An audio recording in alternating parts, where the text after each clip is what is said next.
ഉപ്പായെ ബഹുമാനിക്കുക. ഇവിടെ ഇരിക്കുന്ന അല്ലെങ്കിൽ ഈ പെൺമക്കളെയൊക്കെ സംബന്ധിച്ചിടത്തോളം പിന്നെ അവർക്ക് സ്നേഹമുണ്ട് ഉപ്പയോട്. അതിന്റെ തെളിവ് തന്നെയാണ് ആദ്യം പറഞ്ഞത്, ലോകത്തിന്റെ മണിമുത്ത് നബിയുന മുഹമ്മദ് മുസ്തഫ. ആത്മാർത്ഥ ചില്ലിക്ക് നബിയുന റസൂലുള്ളാഹി സല്ലല്ലാഹു അലൈഹി വസല്ലം മദീനയുടെ മണിമുത്ത് ലോകത്തോട് വിട പറഞ്ഞല്ലോ. അങ്ങനെ ഇരിക്കുമ്പോഴാണ് ക്രൈസ്തവനായ സഹോദരൻ കടന്നു വരുന്നത്. വന്നുകൊണ്ട് സ്വഹാബത്തിനോട് ഒരു ചോദ്യം ചോദിച്ചല്ലോ, യാ സ്വഹാബാ മൻ മിൻകും മുഹമ്മദ്, നിങ്ങളുടെ കൂട്ടത്തിൽ മുഹമ്മദ് നബി ആരാണ്? സ്വഹാബ കേട്ടപാട് പറഞ്ഞു, നിങ്ങൾ ഞങ്ങളെ കരയിപ്പിക്കാൻ വന്നതാണോ? നിങ്ങൾ ഞങ്ങളെ സങ്കടപ്പെടുത്താൻ വന്നതാണോ? നിങ്ങൾ ഞങ്ങളെ വേദനിപ്പിക്കാൻ വന്നതാണോ? ആ സമയം പറഞ്ഞെന്തേ നിങ്ങൾ അങ്ങനെ പറയുന്നത്? നിങ്ങൾ തിരക്കുന്ന നേതാവ് ലോകത്തോട് വിട പറഞ്ഞല്ലോ സ്വഹാബ. ആ വന്ന മനുഷ്യനിത് കേൾക്കുകയാണ്. ഉടൻ തന്നെ പറഞ്ഞു, റസൂലുള്ളാഹി തങ്ങൾ ധരിച്ചിരുന്നൊരു ഖമീസെങ്കിലും ഒന്ന് കിട്ടുമോ? ഉടൻ തന്നെ അല്ലാഹുവിന്റെ റസൂലിന്റെ മരുമകനായ അലിയൽ കറമഹുല്ലാഹ് അലി ഇബ്നു അബീ ത്വാലിബ് റളിയല്ലാഹു അൻഹു വിളിച്ചിട്ട് പറയാണ്, അല്ലയോ പ്രിയപ്പെട്ട സൽമാനെ, ഒന്ന് ഫാത്തിമ ബീവിയുടെ ചാരെ പോകണം. റസൂലുള്ളാഹി തങ്ങൾ ധരിച്ചിരുന്ന ഖമീസ് ഒന്ന് തരാൻ പറയുമോ സൽമാൻ? സൽമാനുൽ ഫാരിസ് റളിയല്ലാഹു അൻഹു നിറഞ്ഞ മനസ്സോട് കൂടിയിട്ട് കടന്നു പോവുകയാണ്. ചെന്നുകൊണ്ട് വിളിക്കുന്നു, ഫാത്തിമ. ഫാത്തിമ ബീവി റളിയല്ലാഹു അൻഹ കരയുകയാണ്. ആരാ? ബാപ്പയില്ലാത്ത ഈ മക്കളെ കരയിപ്പിക്കാൻ വന്നതാരാണ്? ഉടൻ തന്നെ പറഞ്ഞു, ഫാത്തിമ അന സൽമാൻ, ഞാൻ സൽമാനാണ് ഫാത്തിമ. ഹബീബിന്റെ ഖമീസ് ഒന്ന് വേണമല്ലോ ഫാത്തിമ, അതിനു വേണ്ടി വന്നതാണ് ഫാത്തിമ. കേട്ടപാട് ഫാത്തിമ ബീവി റളിയല്ലാഹു അൻഹാ അല്ലാഹുവിന്റെ ഹബീബിന്റെ ഖമീസ് കിടക്കുന്ന ഭാഗത്തേക്ക് പോവുകയാണ്. അള്ളാഹുവിന്റെ ഖമീസ് കിടക്കുന്ന ഭാഗത്തേക്ക് പോയി. ആ ഖമീസ് കിടക്കുന്ന ഭാഗത്തേക്കൊന്ന് കടന്നു പോയിട്ട്, പടച്ച റബ്ബേ, നബി തങ്ങളുടെ ഖമീസ് എടുക്കുമ്പോ ഫാത്തിമ ബീവിയുടെ കണ്ണുകൾ നിറഞ്ഞു. യാ റസൂലല്ലാഹ്, അവിടെ നിന്നില്ലാത്ത ഖമീസ് കാണുമ്പോ മനസ്സ് പിടയുന്നുണ്ട് നബിയേ, മനസ്സ് വേദനിക്കുന്നുണ്ട് നബിയേ, മനസ്സ് വിഷമിക്കുന്നുണ്ട് നബിയേ എന്ന് പറഞ്ഞിട്ട് ഖമീസ് എടുത്ത് കൊടുത്തു പോവുകയാണ്. ഇവിടെ ഇരിക്കുന്ന എന്റെ ഉമ്മമാർക്കറിയാം, അവരുടെ ഉപ്പമാര് ലോകത്തോട് വിട പറഞ്ഞു പോയൊരു സമയമുണ്ട്. അങ്ങനെയുള്ള സമയത്ത് ഉപ്പ ധരിച്ചിരുന്ന ഒരു ഷർട്ട് കണ്ടാൽ അതിനെ എടുത്തിട്ട് മുത്തം കൊടുത്തിട്ട്, ഉപ്പ ഇന്നലെ വരെ എന്റെ ഉപ്പ ഉണ്ടായിരുന്നല്ലോ, ഇന്നലെ വരെ എന്റെ ഉപ്പ എന്നോട് വർത്തമാനം പറഞ്ഞിരുന്നല്ലോ, ഇന്നെന്റെ ഉപ്പ ഇല്ലല്ലോ എന്ന് പറഞ്ഞിട്ട് കരഞ്ഞു പോയ എത്രയോ പ്രിയപ്പെട്ട ഉമ്മമാരും നിന്റെ മജ്‌ലിസിലുണ്ട്. അതുകൊണ്ടാണ് പറയുന്നത്, പെൺമക്കൾക്ക് പിന്നെയും സ്നേഹമുണ്ടെന്ന് സഹോദരാ. അതുകൊണ്ടാണ് അവിടെ നാൻമക്കളുടെ കാര്യവും നീ പറയുന്നത്.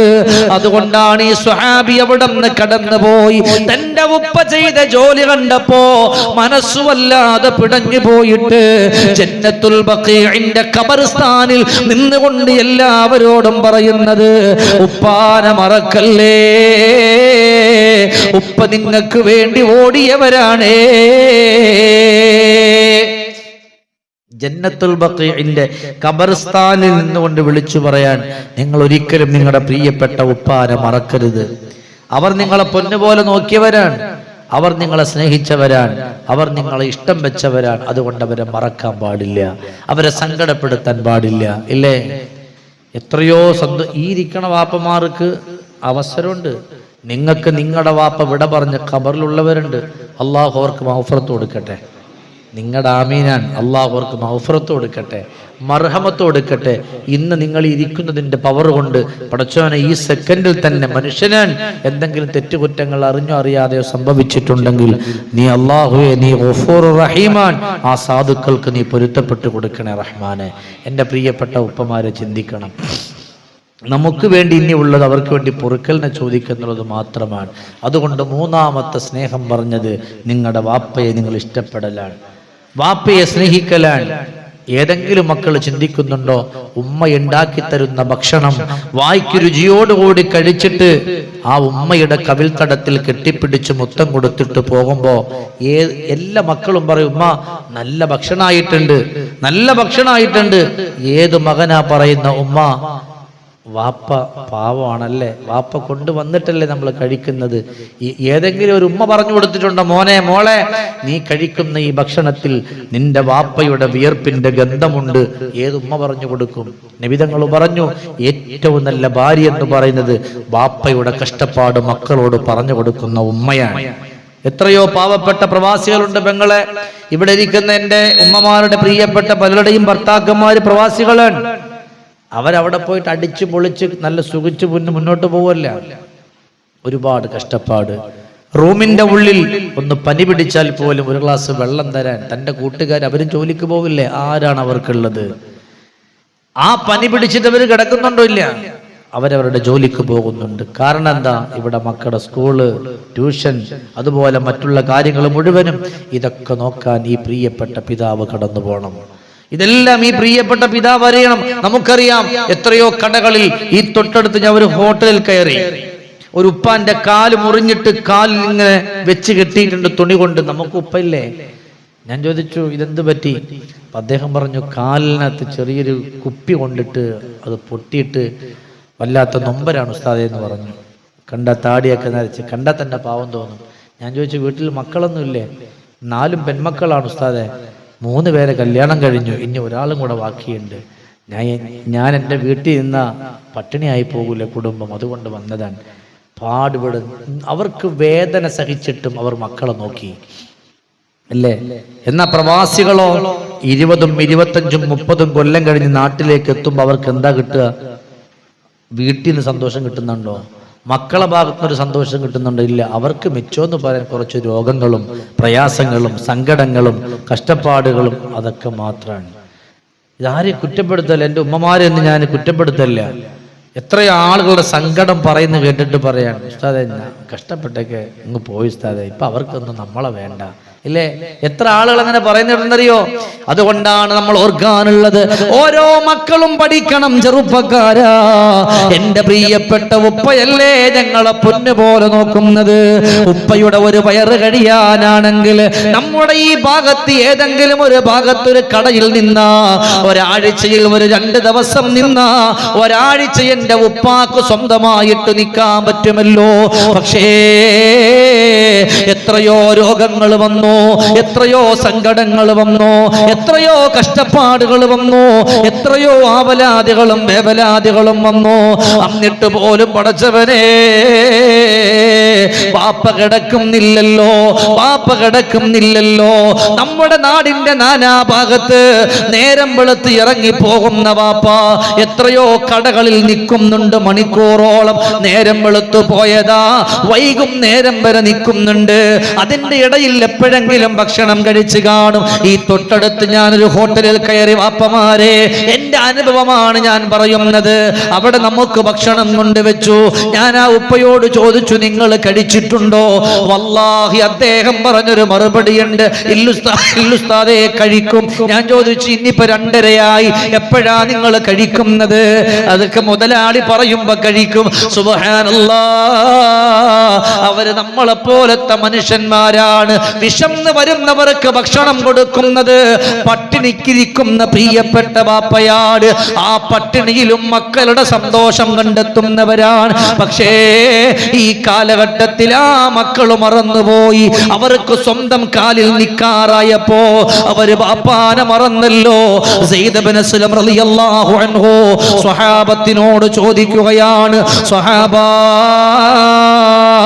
നിങ്ങളുടെ വാപ്പ നിങ്ങളെ എത്ര മാസമാണ് ഗർഭം ചുമന്നത്? അവര് പറഞ്ഞു, വാപ്പ ഗർഭം ചുമക്കുകയോ ഉമ്മ 10 മാസമാണ് ചുമന്നത്. വീണ്ടും ചോദിച്ചു, വാപ്പ എത്ര ചുമന്നു?